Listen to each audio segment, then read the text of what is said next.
Hello dear students, free maths classes में आपका स्वागत है।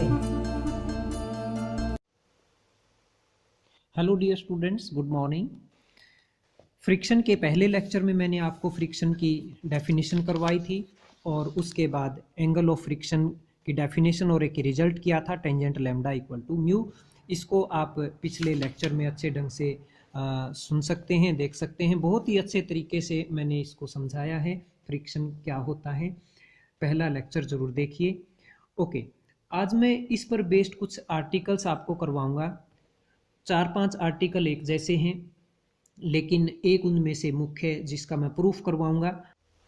बाकी आर्टिकल्स उसके सिमिलर हैं, जिनके बारे में एक ब्रीफ डिस्कशन हम बाद में लेंगे। ओके, चलिए हम देखते हैं आर्टिकल 6.10। इसकी स्टेटमेंट आप बुक में वीडियो को पॉज करके आराम से पढ़ सकते हैं। अब इसमें क्या कहा गया है मैं वो आपको नोटबुक पर एक्सप्लेन करके बताता हूँ। बहुत ही इम्पोर्टेंट आर्टिकल है बच्चों, एग्ज़ाम पॉइंट ऑफ व्यू से भी और नॉलेज बढ़ाने के लिए भी। सपोज करो मेरे पास ये एक हॉरिजॉन्टल प्लेन है और ये एक इंक्लाइंड सरफेस है। ओके, अब इस सरफेस के ऊपर आपने ये एक बॉडी को रखा हुआ है।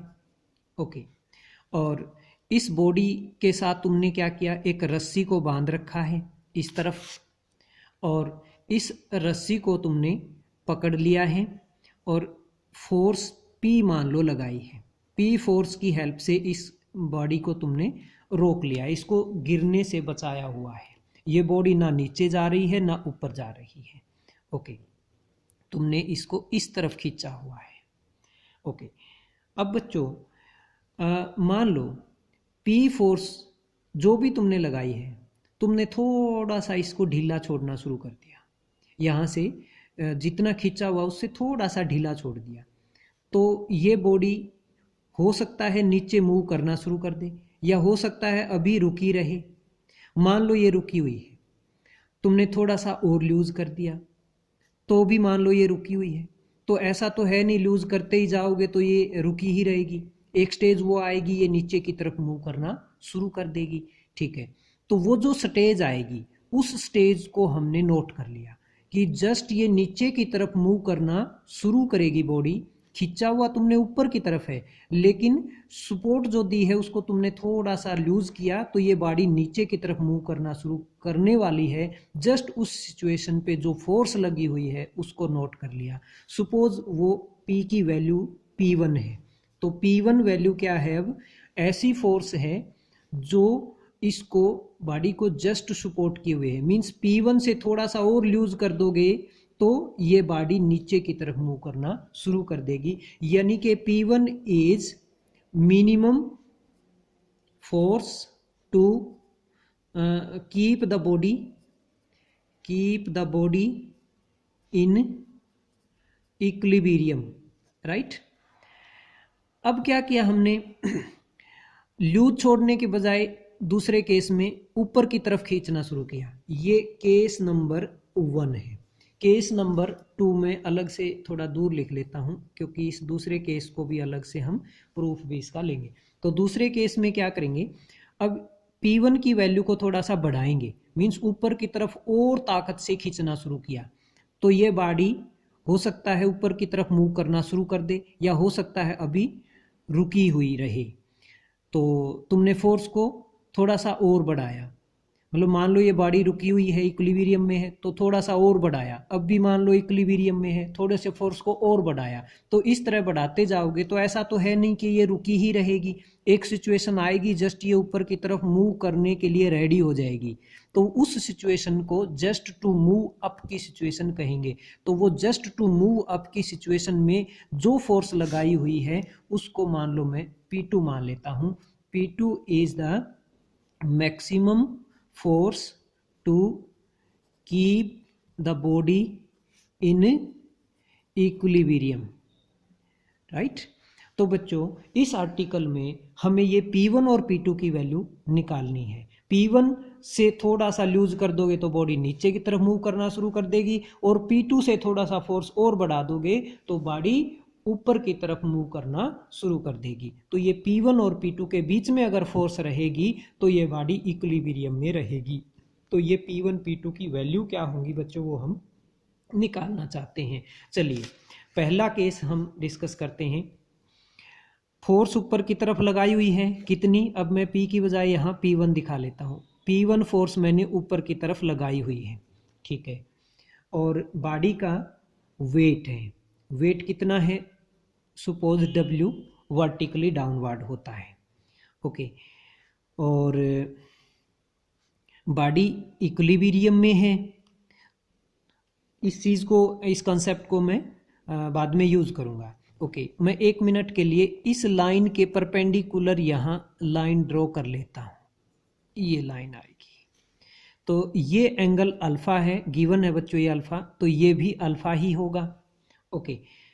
और नॉर्मल रिएक्शन, इस बॉडी ने जो नॉर्मल रिएक्शन दिया है इस तरफ, सपोज वो कैपिटल R है, ठीक है।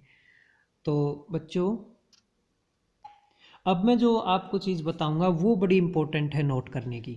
देखिए फोर्स तो मैंने ऊपर की तरफ लगाई हुई है, इसमें भी और दूसरे केस में भी मैं देखूंगा ऊपर की तरफ ही लगनी है फोर्स तो, लेकिन फ्रिक्शन जो है वो दोनों केसेस में अलग अलग दिशाओं में होगा।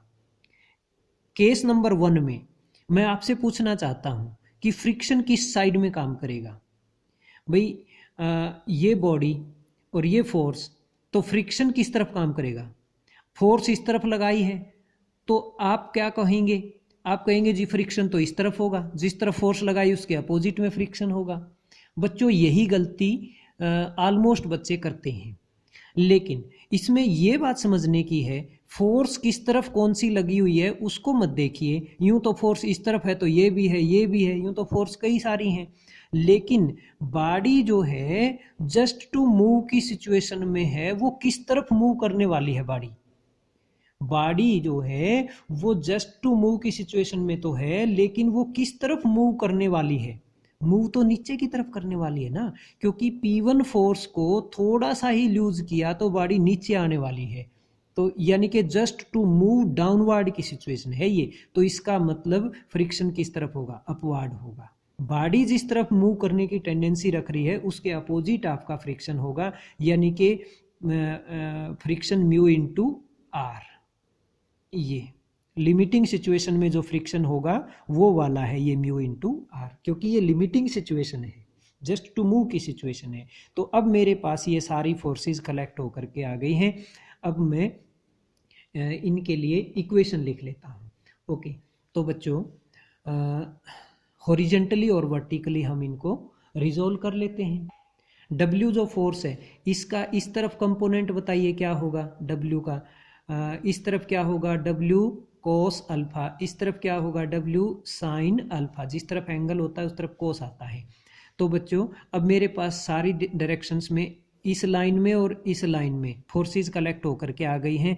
अब आपको 2 इक्वेशन लिखनी है, क्योंकि बॉडी इक्विलिब्रियम में है, इस वजह से इस तरफ की फोर्स इक्वल टू इस तरफ की और इस तरफ की फोर्स इक्वल टू इस तरफ की, वो 2 इक्वेशन बन जाएंगी। उन दोनों इक्वेशन को सोल्व करते ही हमारे पास P1 की वैल्यू आ जाएगी। चलिए देखते हैं। इस तरफ फोर्स कितनी है, P1 plus mu R, P1 plus mu into R equal to W sine alpha.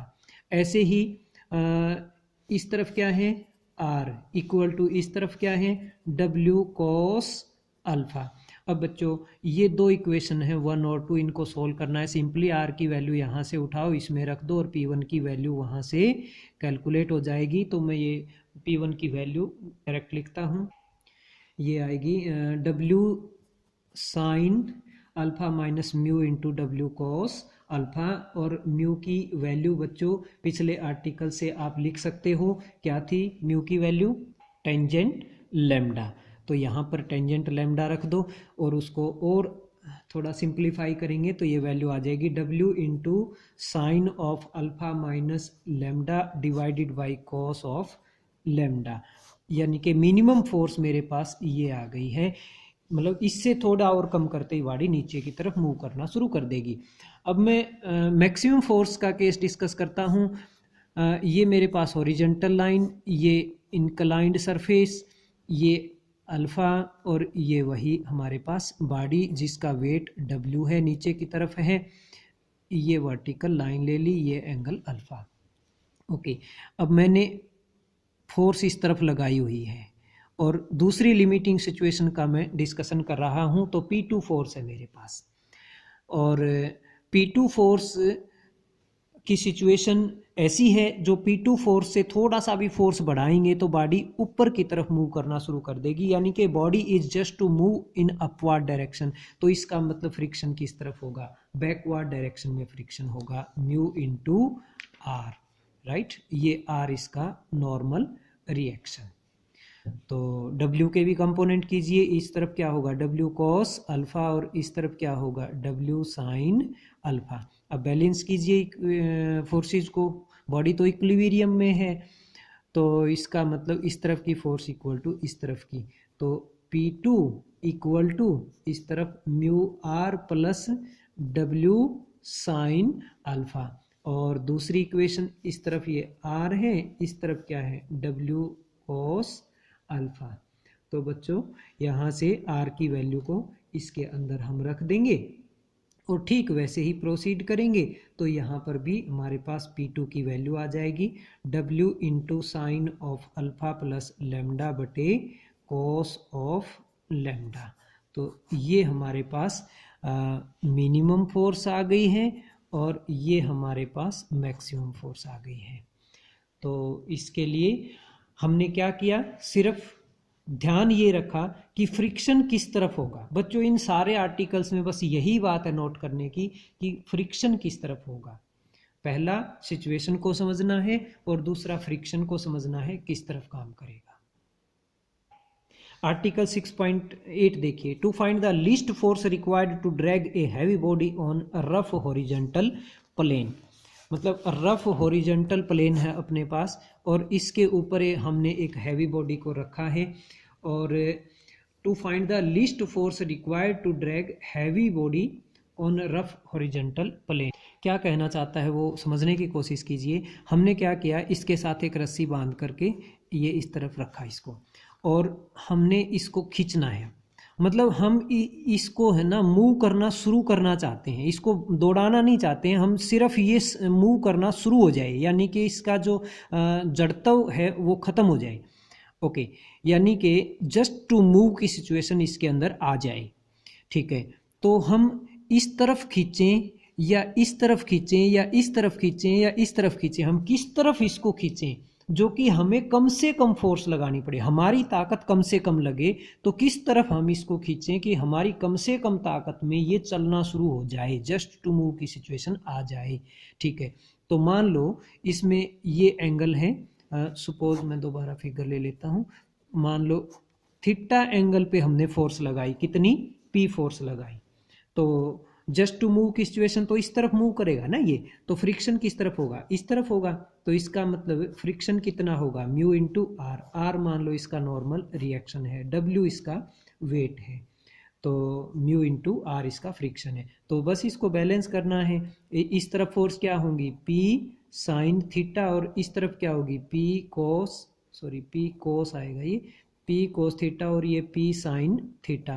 तो बस आपको पिछले की तरह इक्वेशंस लिखनी है, this equal to this and this equal to this. तो वहाँ से हमारे पास P की वैल्यू कैलकुलेट करेंगे और वो P की वैल्यू फिर हमारे पास ये आ जाती है, W साइन लैम्डा बटे cos of theta minus lambda. अब ये P की वैल्यू हमें मिनिमम चाहिए, कम से कम तो तब होगी ना जब ये डिनोमिनेटर मैक्सिमम होगा, और डिनोमिनेटर मैक्सिमम का मतलब कोस की वैल्यू मैक्सिमम होगी, और कोस की वैल्यू मैक्सिमम कब होगी, जब ये एंगल 0 होगा। तो theta minus lambda equal to 0, इसका मतलब थीटा इक्वल टू लैम्डा। यानी कि जब हम इस फोर्स को एंगल ऑफ फ्रिक्शन जितने एंगल के ऊपर लगा करके पुल करेंगे उस तरफ, तो बॉडी इजीली मूव करना शुरू कर देगी। अगले आर्टिकल में, to find the greatest inclination of a rough plane on which heavy particle can rest in equilibrium without the application of any other force. क्या कहना चाहता है वो देखिए। मान लो ये मेरे पास एक सरफेस है, हॉरिजॉन्टल है, और इसके ऊपर मैंने एक बॉडी रखी है। ओके, अब मान लो बच्चों इस सरफेस को मैंने क्या किया, थोड़ा सा ऐसे ऐसे टेढ़ा कर दिया, तो ये बॉडी यहाँ जो थी वो यहाँ आ जाएगी। ठीक है, तो बच्चों ये बॉडी फिसलना शुरू कर सकती है, हो सकता है ना भी फिसल रही हो क्योंकि फ्रिक्शन है, तो ये हो सकता है मान लो रुकी हुई है। ओके ठीक है, अब मान लो थोड़ा सा मैंने और इसको ऊपर उठा दिया, ये बॉडी यहाँ आ गई है। ठीक है, तो अब भी मान लो ये बॉडी इक्विलिब्रियम में है, लेकिन ऐसा तो है नहीं, इसको ऐसा टेढ़ा करते जाओगे तो ये बॉडी गिरेगी ही नहीं। एक सिचुएशन वो आ जाएगी ये जस्ट गिरने वाली होगी, और मान लो वो ये सिचुएशन आ गई है। ठीक है, ये एंगल मान लो हमारे पास थीटा है कि थीटा एंगल पे पहुंचते ही ये जस्ट जो है नीचे मूव करने शुरू करने वाली है। ठीक है, तो ये थीटा हम निकालना चाहते हैं, तो वेट इसका मान लो W है, और ऐसे ही इस तरफ हॉरिजॉन्टली और ये वर्टिकली दोनों में इसको रिजोल्व कर लेते हैं। W का इस तरफ कंपोनेंट क्या होगा, W ये एंगल थीटा रहेगा, W कोस थीटा, और इस तरफ W साइन थीटा, ये नॉर्मल रिएक्शन R है। और फ्रिक्शन किस तरफ होगा, नीचे की तरफ होगा या ऊपर की तरफ होगा, क्योंकि जस्ट टू मूव किस तरफ है, जस्ट टू मूव तो नीचे की तरफ है ना, क्योंकि बॉडी गिरने वाली है तो नीचे की तरफ ही गिरने वाली है ना, तो इसका मतलब ऊपर की तरफ इसका फ्रिक्शन होगा। तो ऐसे ही पिछले आर्टिकल्स की तरह मतलब इस लाइन के अलोंग और इस लाइन के अलोंग बैलेंस करेंगे, दो इक्वेशन बन जाएंगी, तो वहाँ से हमारे पास इसका जो है सॉल्यूशन आ जाएगा। और वो एंगल भी किसके इक्वल आता है, लैम्डा के इक्वल ही आता है। यहाँ अल्फा ले रखा है, मैंने थीटा ले रखा था, तो ये अल्फा की वैल्यू लैम्डा के इक्वल आती है, तो फिर ये नीचे गिरना शुरू कर देती है। और अल्फा की वैल्यू अगर लैम्डा से बड़ी है, अल्फा की वैल्यू जब लैम्डा के इक्वल है तब ये जस्ट गिरने की सिचुएशन है, यानी कि गिर नहीं रही है बॉडी नीचे, जस्ट गिरने वाली है। लेकिन अल्फा की वैल्यू जब लैम्डा से बड़ी होगी तो ये नीचे गिरना शुरू कर देगी, गिरती चली जाएगी। और जब तक अल्फा की वैल्यू लैम्डा से कम रहेगी तो ये नीचे नहीं गिरेगी, ये रुकी रहेगी।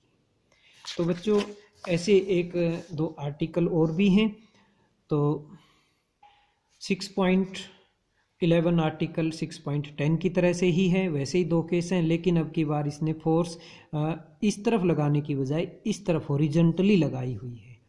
तो इसमें कुछ नया नहीं है, सेम वही टेक्निक है। P1 के भी कंपोनेंट ले लेंगे, बस इस तरफ का कंपोनेंट और इस तरफ का कंपोनेंट, जैसे W के लिए थे इस तरफ और इस तरफ, वैसे P1 के भी ले लेंगे इस तरफ और इस तरफ, बाकी केसेस दोनों वैसे की वैसे रहेंगे। और इसके सिमिलर प्रोसेस में आर्टिकल 6.12 भी रहेगा, तो ये आप अपने आप करेंगे। Okay, thank you, have a nice day, जय हिंद।